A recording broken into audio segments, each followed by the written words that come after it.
마가복음 4장 30절부터 34절까지 제가 봉독해 드리겠습니다. 또 이르시되 우리가 하나님의 나라를 어떻게 비교하며 또 무슨 비유로 나타낼까? 겨자씨 한 알과 같으니 땅에 심길 때에는 땅 위의 모든 씨보다 작은 것이로되 심긴 후에는 자라서 모든 풀보다 커지며 큰 가지를 내나니 공중의 새들이 그 그늘에 깃들일 만큼 되느니라. 예수께서 이러한 많은 비유로 그들이 알아들을 수 있는 대로 말씀을 가르치시되 비유가 아니면 말씀하지 아니하시고 다만 혼자 계실 때 그 제자들에게 모든 것을 해석하시더라. 아멘. 예수님께서 많은 비유로 가르치셨는데 하나님의 나라가 어떤지, 그 하나님의 나라를 사람들이 알아들을 수 있을 만큼 비유로 가르치시고 또 비교할 만한 것이 있으면 그것으로 가르치십니다. 제자들이 그렇게 하는데도 못 알아들으면 혼자 계실 때 해석도 해주시고, 그런데 오늘 이 겨자씨의 비유는 해석이 없어요. 무슨 말인가 하면 제자들이 그 말씀을 듣고 아 그렇구나 하고 금방 알아들을 수 있었다는 그런 의미입니다. 왜 그런가 하면 제자들 자신이 겨자씨와 같아요. 예수님께서 제자들을 부르셨는데 그 12제자 중에 7, 8명이 다 갈릴리 촌부들입니다. 벳사람이고요. 유대 지역에 속한 사람은 가룟 시몬밖에 없어요. 가룟 유다밖에 없습니다. 나머지는 다 갈릴리 사람들이고요. 적어도 그 중에 7, 8명은 벳사람이고, 그들이 무슨 배움이 있는 사람들도 아니고 무슨 대단한 일을 해낼 수 있는 능력을 가진 사람도 아니고 무슨 배경이 있는 사람들도 아니고 그렇단 말이죠. 사도행전 4장에 보면 베드로가 설교하는데 대제사장과 장로들이 놀라는 장면이 나옵니다. 저 사람이 학문이 없는 범인인 줄 아는데 어떻게 저렇게 말을 잘할까? 그렇게 놀라는 장면이 나와요. 그러니까 배운 적이 없는 사람인데 어떻게 저렇게 말을 잘하지? 그럴 정도로 제자들 자신이 무슨 대단한 일을 할 만한 능력을 갖추었거나 그런 베이스가 있는 사람들이 아니란 말이죠. 그런데 예수님께서 이들을 선택하셨습니다. 제자들이 주님을 따랐는데, 나를 따르라 부르실 때 곧바로 따랐는데 과연 자신들을 통해서 무슨 대단한 일을 하실 거라고 생각했겠습니까? 그냥 예수님이 따르라고 하니까 따랐을 거예요. 그런데 예수님을 따라서 가다 보니까 예수님이 누구신지 점점 알아가게 된단 말이죠. 그런데 이렇게 놀랍고 위대한 분이 어떻게 우리같이 초라하고 별 볼 일 없는 사람들을 부르셨을까? 잘 이해가 안 되죠. 그러나 주님을 따르면서 이들이 점점 깨달아가는 것 중에 하나님이 우리를 통해서, 우리 같은 사람들을 통해서도 놀라운 일을 하실 수 있겠다. 왜 그렇게 생각해요? 자기를 부르신 그 주님이 위대하신 분이란 말이죠. 그 주님이 대단하신 분이란 말이죠. 주님에 대해서 알아가게 되면서부터 이들의 마음속에 점점 하나님이 우리를 통해서도 큰 일을 하실 수 있겠다 하는 생각이 들어가는 거예요. 자기들이 능력이 있어서가 아니라, 자기들이 유능해서가 아니라 자기를 부르신 분이 위대하시고 대단하신 분이기 때문입니다. 그들의 능력의 기초는 자기 자신에게 있는 게 아니에요. 자기 자신의 지혜나 지식이나 학벌이나 배경 이런 거에 있는 게 아니고 자기를 부르신 분에게 있어요. 그걸 가르쳐주는 비유가 겨자씨의 비유입니다. 하나님의 나라는 하나님의 나라를 무엇에 비교하며 무엇에 비유할 수 있을까? 겨자씨 한 알과 같다. 이 겨자씨가 얼마나 작은지 가장 작은, 시중에 가장 작다고 주님이 표현하시는데요. 이렇게 생각하시면 돼요. 바닷가의 모래알, 그 모래알보다도 작다 생각하시면 됩니다. 정말 먼지 같은 그렇게 작은 씨예요. 여러분, 보통 우리가 들성 부른 나무는 떡잎부터 알아본다 그렇게 말하지 않습니까? 벌써요, 큰 나무는요, 벌써 큰 것들은 씨부터 크고요, 이파리부터 커요. 호박씨 얼마나 커요? 옥수수도 크고. 그런데 자연은 씨가 크면 그 잎도 크고 꽃도 크고 또 나무도 커지는데요. 겨자씨는요, 그것과는 완전히 달라요. 겨자씨는 얼마나 작은지 이렇게 생각하시면, 해변에 정말 모래알, 그 알갱이보다 작다 생각하시면 돼요.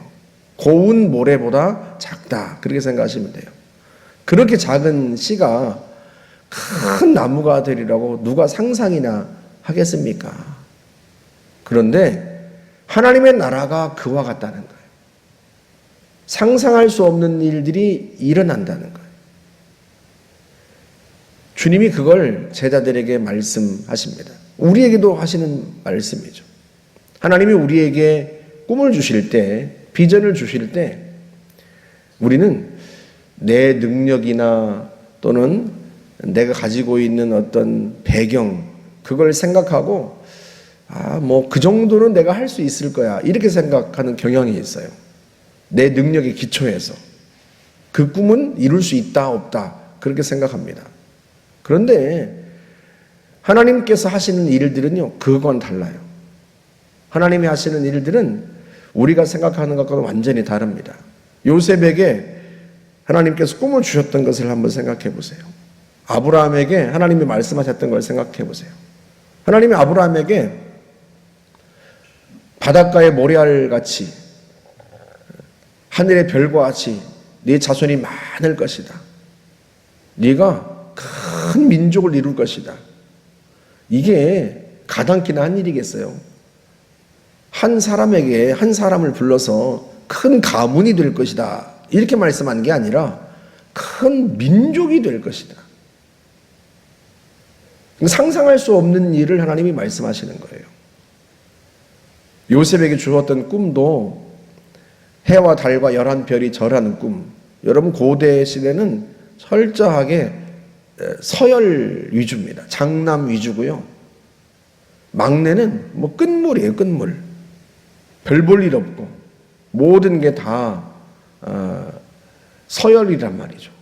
그런데 말단, 제일 막내에게 부모 형제가 다 절하게 될 거라는 꿈을 주었을 때 심지어 그 아버지 야곱조차도 우리가 너한테 절하겠느냐 하고 야단하고 꾸중합니다. 말도 안 되는 일이라고 생각하는 거죠. 그런 일이 실제로 일어난다. 하나님의 나라에서 하나님께서 하신다. 주님이 제자들에게도 뭐라고 말씀하세요? 모든 민족을 제자로 삼으라. 한 번도 뭐 해외여행이라고는 해본 적이 없는 그저 갈릴리 바닷가에서 고기 잡던 이들인데요. 그들에게 승천하시며 하시는 말씀이에요. 모든 민족을 제자로 삼으라. 우리 같으면 좀 뭐 해외 유학파나 뭐 외국어라도 좀 할 줄 아는 그런 사람에게, 그나마도 그런 사람에게 얘기할 것 같은데, 주님은요, 자기 나라 바깥이라고 나가본 적 없고 배운 적 없는 그들에게 민족이란 말을 하세요. 민족. 모든 민족을 제자로 삼아라.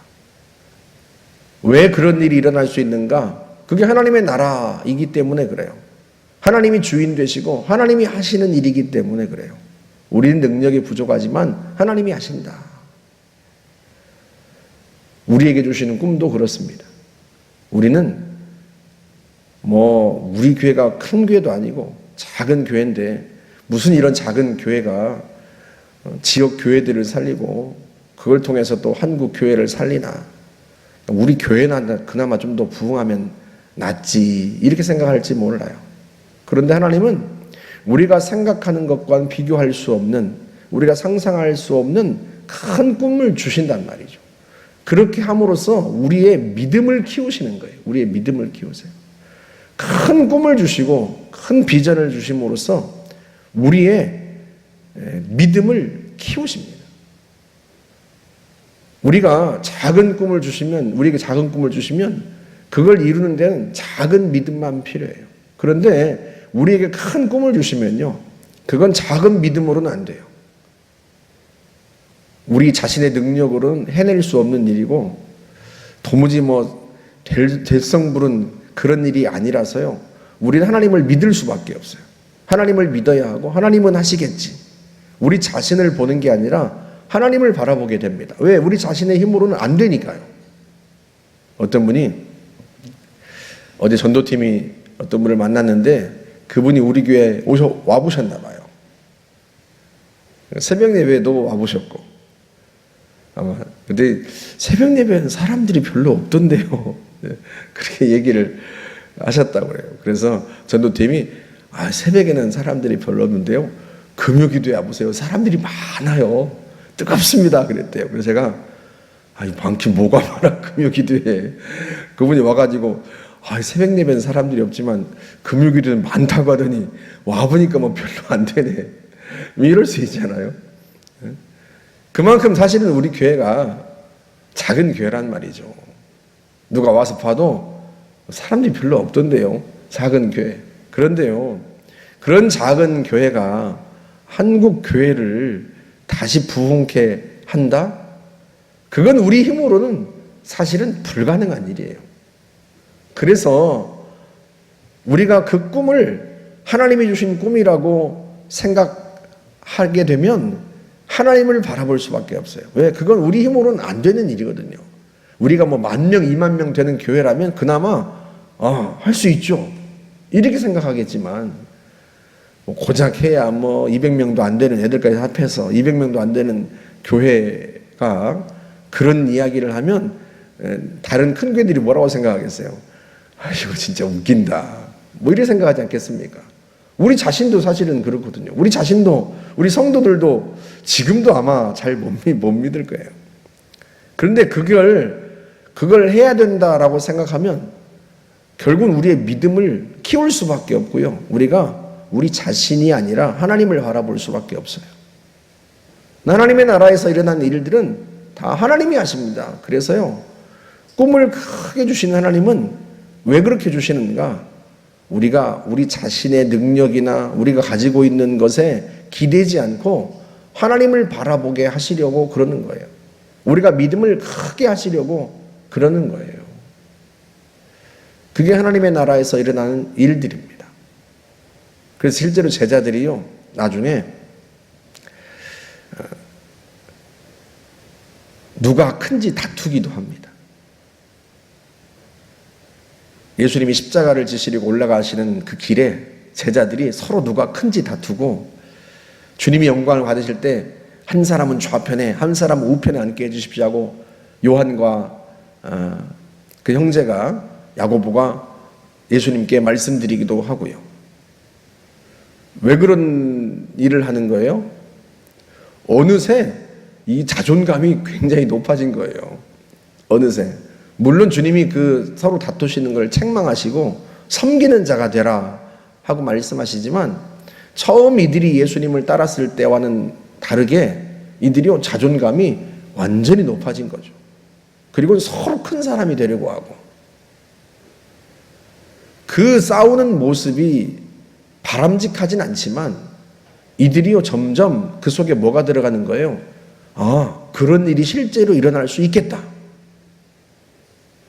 그런 생각이 들어가는 거예요.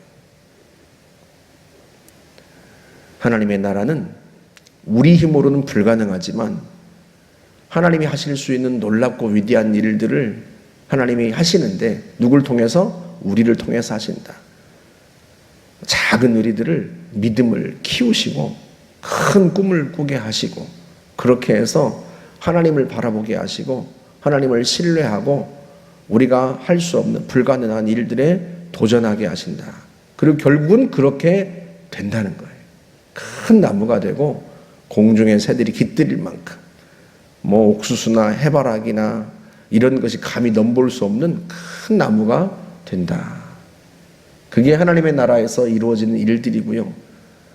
우리 안에서 이루어지는 일들입니다. 그래서 여러분, 교회를 향하여도 큰 꿈을 가지세요. 하나님께서 정말로 그런 일들을 이루실 수 있다.